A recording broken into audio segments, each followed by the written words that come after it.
Number one, put God first. Put God first in everything you do. Everything that you think you see in me, everything that I've accomplished, everything that you think I have, and I have a few things, everything that I have is by the grace of God. Understand that. It's a gift. 40 years ago, March 27th, 1975, it was 40 years ago, just this past March, I was flunking out of college. I had a 1.7 grade point average. I hope none of you can relate. I had a 1.7 grade point average. I was sitting in my mother's beauty shop. They still call it beauty shops now? What they call it now? Yeah, I'll sit in the beauty parlor. I was sitting in my mother's beauty parlor, and I'm looking in the mirror, and I see behind me this woman under the dryer. And every time she looked up, every time I looked up, she was looking at me, just looking me in the eye.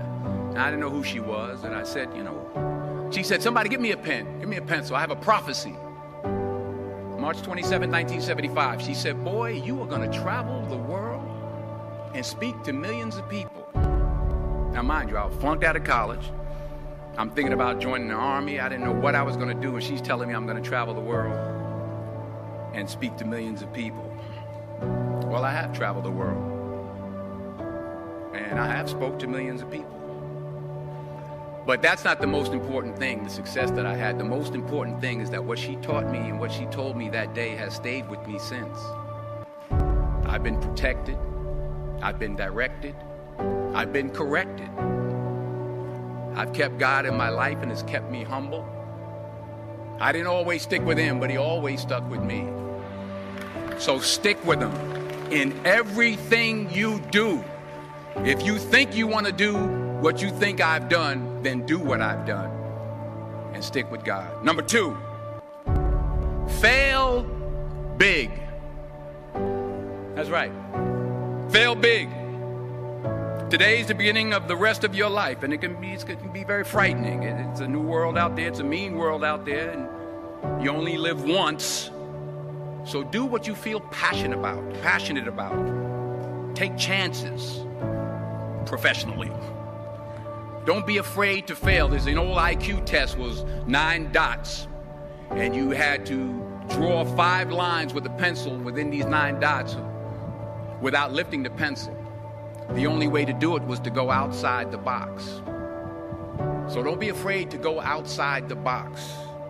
Don't be afraid to think outside the box. Don't be afraid to fail big, to dream big. But remember, dreams without goals are just dreams, and they ultimately fuel disappointment.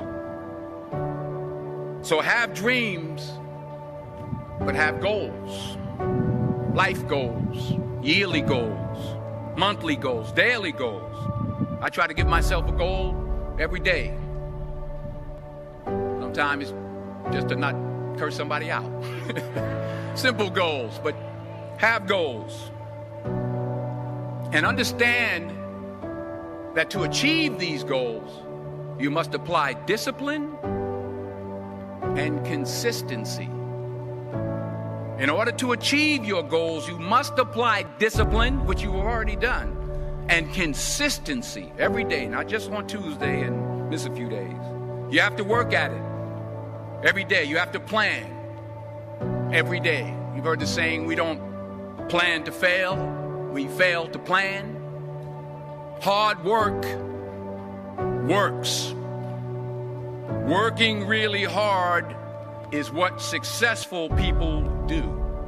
And in this text, tweet, twerk world that you've grown up in, remember, just because you're doing a lot more doesn't mean you're getting a lot more done. Remember that. Just because you're doing a lot more doesn't mean you're getting a lot more done. Don't confuse movement with progress. My mother told me, she said, yeah, because you can run in place all the time and never get anywhere. So continue to strive, continue to have goals, continue to progress. Number 3, you'll never see a U-Haul behind a hearse. I'll say it again. You'll never see a U-Haul behind a hearse. I don't care how much money you make, you can't take it with you. And it's not how much you have. It's what you do with what you have. We all have different talents. Some of you will be doctors, some lawyers, some scientists, some educators, some nurses, some teachers. Yeah, okay. Some preachers. The most selfish thing you can do in this world is help someone else. Why is it selfish? Because the gratification, the goodness that comes to you, the good feeling that I get from helping others, nothing's better than that. Not jewelry, not big house I have, not the cars, but it's the joy. That's where the joy is, in helping others. That's where the success is. Finally, I pray that you put your slippers way under the bed tonight, so that when you wake up in the morning, you have to get on your knees to reach them. And while you're down there, say thank you for grace. Thank you for mercy. Thank you for understanding. Thank you for wisdom. Thank you for parents. Thank you for love. Thank you for kindness. Thank you for humility. Thank you for peace. Thank you for prosperity. Say thank you in advance for what's already yours. That's how I live my life. That's why I am. One of the reasons why I am today. Say thank you in advance for what is already yours. True desire in the heart for anything good is God's proof to you, sent beforehand to indicate that it's yours already. I'll say it again. True desire in the heart, that itch that you have, whatever it is you want to do, that thing that you want to do to help others and to grow and to make money, that desire, that itch, that's God's proof to you, sent beforehand already to indicate that it's yours. And anything you want good, you can have.